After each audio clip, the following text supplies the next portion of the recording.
The following is a spoiler-filled discussion video about 10 Cloverfield Lane. If you're looking for a straightforward spoiler-free review, click on the picture here right within the video, or a link in the description. But if you want to stick around for some conspiracy theories and talking about John Goodman's grizzly face, then stay where you are. Now I'm trying something a bit different now. Spoilers from this point on. Just going to have a wee little discussion about stuff. If you've already seen the movie, stick around. If you haven't seen it, go away from the video at this point, unless you don't care about spoilers. But again, if you want to see this, I can't stress enough, don't read into it. Go away now. I'll give you 5 seconds to go away. Give them some going away music. Is that Jeopardy? I have no Fair idea. enough. I heard it in a place. That's alright. One of the few actual sinister things about Amazing Spider-Man 2, when Harry Osborn's singing it when he's holding the gun to that guy's head. Is he? Oh no, the Electro jump starts him. Why am I talking about that film? It's terrible. Why are you talking about it?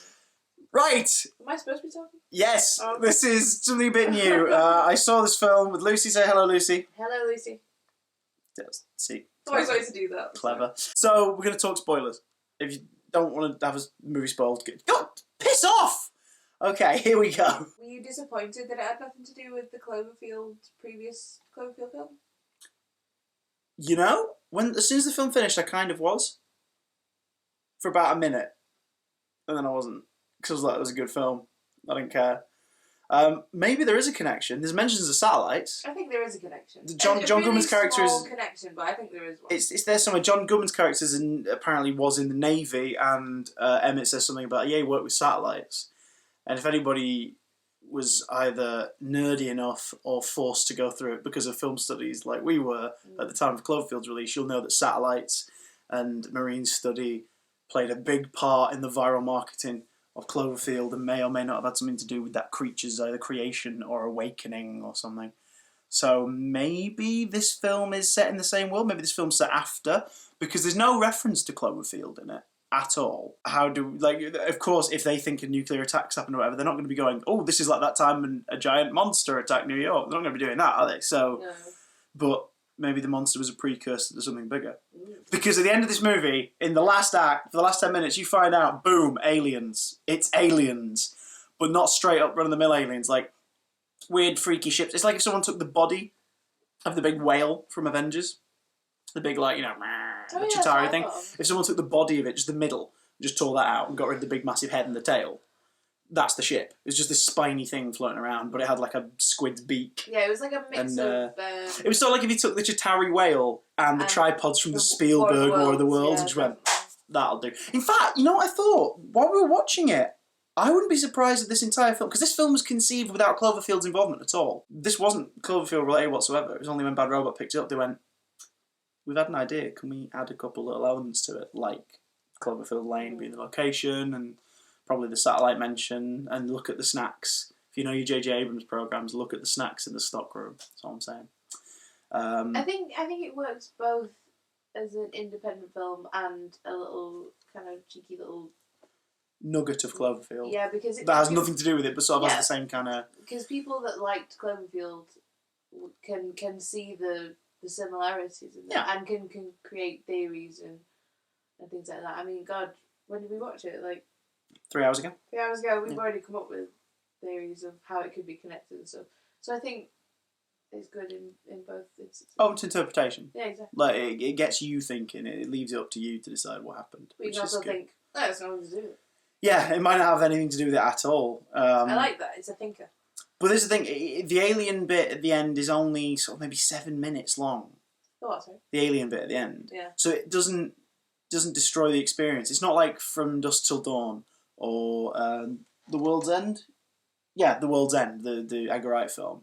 It's not like those movies where halfway through the genre just completely changes. Something happens and it changes, which works for those films because the idea is that, like World's End, you're just like, oh, it's a bunch of mates going to the pub, and, you know, their characters are interesting, this is kind of tragic and quite funny, and I'm enjoying it. What the hell? Alien robot things! Like, or Dusk Till Dawn, you know, oh, it's a crime movie, oh, they're taking people hostage, oh my god, vampires, and titties, and more vampires! Those films change genre halfway through, and it works, because that's the whole point of those movies, is you get comfortable, and then poof, it takes you on it's like a roller coaster where you think you've got past the biggest dip, and then suddenly one more big dip surprises you, and it's like, whee, all the way home.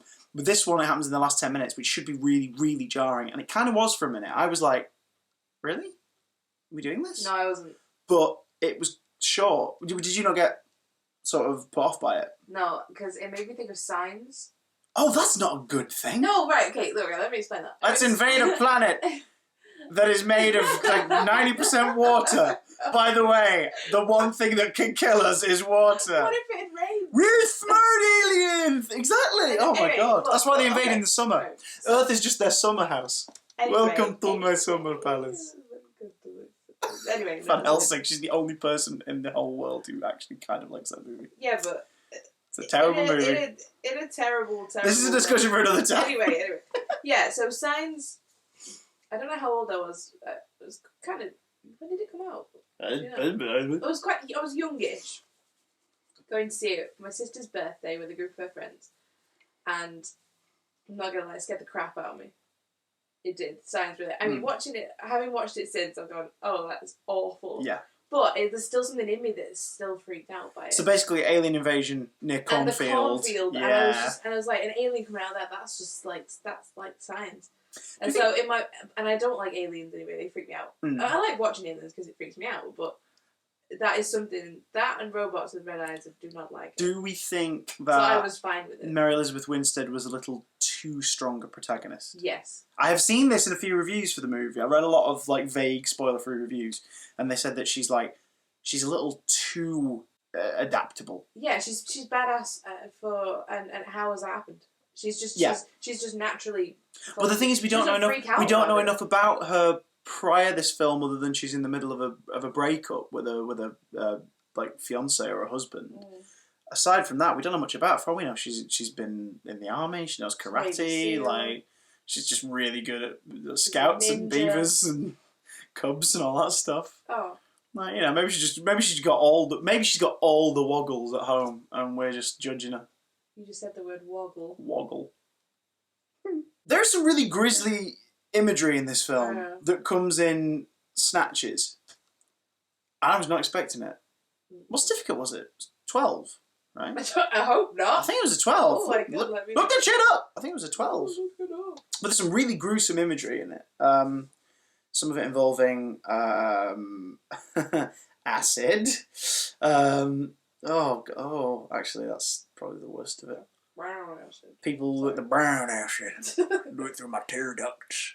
It's That's got an 90% obscure of Rotten reference. Tomatoes, just so you know. Yeah, it does. Totally! What? No! Who watched that and thought that was okay? It's because it's not gruesome or explicit. It's just it's pockets of it. Oh my God, no. It's pockets of it. No. You don't see the creature. You don't properly see Emmett's remains. Yeah, you do. All right? No, And John Goodman doesn't get that screwed up with acid. It's just sort of to one side. Yeah, but part of his face has come up. And his ear. Yeah, but you're a student of film as well. That was a thematic choice. That was here's the beast, like he is a monster. Look at it. Look upon him, by Jing, is what Mary Elizabeth Winstead said. It's what Mary Elizabeth Winstead said. She just stood up and she said, "Look at this monster, by Jing." That's what she said. That's what she said. She's sticking to it. No, I mean, I thought it was a great film, I really did, but if I was a parent that had taken my 12-year-old, say, to see that, I'd be proud of my 12-year-old. I'd be like, good choice. I would be carrying my flailing 12-year-old out of the screen. How flimsy were you at the age of 12? I was like watching the Alien movies at the age of 12, and Nightmare on Elm Street and stuff. If you're watching this and you're 12 years old, first off, stop it. Secondly, tell me down below, like, at the age of 12, when you were 12, or if you're currently 12, in which case, go, what sort of, like, scares were you okay with? Because by the sound of it, Barney the dinosaur would have completely derailed you. Oh, no, I love you. That is creepy, though. See? Haha. Yeah, but creepy things didn't creep me out. No. You know I was a creepy kid. Creepy child. No, that's not what I mean. Creepy child. Anyway, no, I would have... Creepy child. The story, you're like, has this guy done something? And you only sort of think maybe there is more to it because you know the film's called 10 Cloverfield Lane, so you're like, maybe there's more going on here. But then you start to go, oh, maybe there isn't. And then you see the woman outside, and you're like, oh, something is going on. And then the film gets really relaxing for a very brief period. Like, they sort of loosen up. He admits to being the one to have crashed into her, and he feels guilty about it. And it's sort of like he becomes less tense and shouty and aggressive. And suddenly there's like, it's sort of, by the look of it, like, because her hair gets a bit longer, and then his beard gets a bit longer, and it sort of looks like maybe they've been there a few weeks at this point. Her leg starts to heal. Legs heal. Never seem to heal. Well, we don't know how bad he screwed it up, do we? Yeah, true. But also something creepy about that is that you don't know how long they've been in there. 2-3 weeks. Like, long enough so that they got comfortable. Yeah. And then she sees the scratched help from the inside at the other window. Yeah. Oh my god. It plays with everything. Like, all your emotions, it makes you feel comfortable, and like, okay, nothing creepy is going to happen at this moment. I'm just going to relax my body. My god, no! We were talking about it afterwards, like, what was Howard's thing, what was John Goodman's bag, and we think basically, you get the photo, he says, like, this is my daughter, and then Emmett later on's like, that wasn't his daughter, that's such a girl, she went missing like 2 years ago, they never found her, and then they find the bloodied earrings. And so I think, we came up with the theory, put your own down below, but our theory was that his wife and child left him for whatever reason, and ever since he's craved a daughter, like he's missed having a daughter, because he keeps all his daughter's things around, he constantly refers to her. You pointed this out, and I didn't really notice this until we were chatting about it, but during the game of clues or whatever it was, where they're trying to figure out what's on the paper to a timer, not charades, no. But they're trying to figure out, they've got something on the paper and they're trying to figure it out. And the film is Little Women, and Emmett's trying to give him the clue, and he's saying like, Michelle's one, and he's like, girl. So Michelle's, girl. She's older. Princess, and it runs out, and he says like women. He's like women. He's like, of course, and he sort of seems genuinely like, yeah, obviously that's. No, he doesn't. He's like, you should make it more obvious. No. First he saw like, oh yeah, I guess. And then he goes like, you should have made it more obvious. And it's like, you can't get more obvious. And you pointed that out as like, he really cannot let go of the idea of being a dad. So I don't think he wants a daughter. I don't think it was a sexual thing. I think it was. No, not at all. I don't think it was sexual. I think it was monstrous and it's perverse, but not in a sexual way. Yeah, it was never mentioned, obviously, that it was no sexual, but I think that's what people would immediately jump to. Oh, of course they would. But then that makes you think, oh god. It's like, no, he's really lonely and scared. Yeah. But he's like don't sympathise, don't feel bad for him, because looks like another girl was dragged there against her will prior to any attack and tried to get out and was killed. And then dissolved in acid. Christ, this film gets dark! Because everybody wants to leave him, and he's obviously got issues with people leaving. He's got issues with being alone, exactly, and he's prepared, and that's, like, he says that he crashed into her in panic, and then was like, oh god, well, I can't leave her here, and brought her back. I totally think he did it on purpose. Yeah, so because he saw a young girl, and he was like, I won't be alone. Like, I've got Emmett, because they never say if Emmett arrived before or after her. He said he was closing up, but so he would have already been in there. Good point. Yeah, so there you go. He didn't want to be alone, so he injured just so he could be the hero to a young woman. And when he dies, makes her wear his daughter's clothes.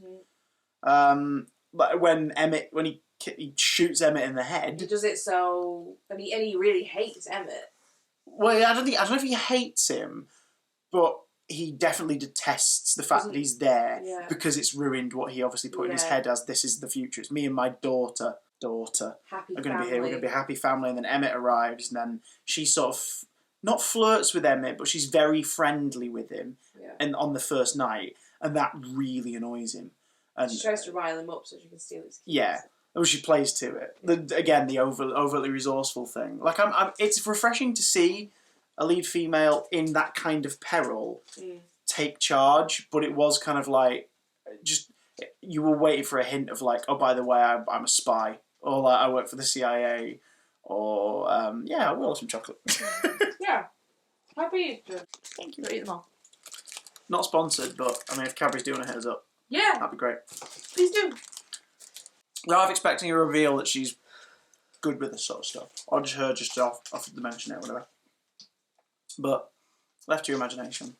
However, she's totally a victim because you can't get away from this guy because he has every contingency planned. But there's also hints that he knew what happened. There's hints that he knew what the event was, which ties into the satellite thing and whatnot, I think. Which also then makes it kind of more sinister because he knows full well that they could leave after a certain amount of time. Saw that woman. Oh yeah, but that was like in the day after it happened, like during the day after it happened. But then you've got that question in your head, like, oh, which would I rather? Would I rather risk would I rather be in here with him or out there and risk dying? Well, that's what they try and do, like building the contamination suit. So it really made me think. I don't know about you, but it made me think. What would I do in that situation? It's horrifying, wasn't it? The whole thing was horrifying in a good way. And that's the thing. I think a lot of critics were annoyed by the alien sequence in the last sort of 10 minutes because they were like, we were really enjoying this movie about, this sort of essentially this this hostage film, and it's like, yeah, me too. But it was either going to end with her escaping and him dying, or her escaping and leaving him locked down there, or her escaping and then him escaping. So why not break the mold and end it with her getting out, him being blown up, and her having to fight off an alien for 10 minutes? Fair enough. I'm down with that. Would you rather have it on pristine, beautiful Blu-ray, or bargain bin DVD pick up for £3? Well, it's cheaper in that. I could happily watch it on just DVD or on stream from now on, because I don't think this is a movie I'm going to re-watch a lot. I think this is a film I'm going to revisit once in a blue moon. It's made me want to watch the first one again. Yeah. First one. Is it the first one? Is it not the first one? Well, we've got the first one on DVD, so maybe wait for the Blu-ray box set of the two, because they'll definitely do a release with both of them in. Will they though? Are they connected? Yeah, by the same company, and they want to make money. Yeah, true. Cool. Right. So yeah, thank you for joining us for the 10 Cloverfield Lane spoiler discussion. Theories down below. We want to hear from people who've seen the movie what you think it was all about, what your favourite part was, how much you're terrified of the notion of people just storing acid in kitchen cupboards and not telling anyone about it. Let us know down below. And if you enjoy this sort of discussion video, hey, maybe the ominous voice from over there might join me on camera sometime soon to do more discussions for movies. Because as you probably noticed from the end of the last video, Batman v Superman's next. Should be excited, shouldn't I? No. No. No. See you next time.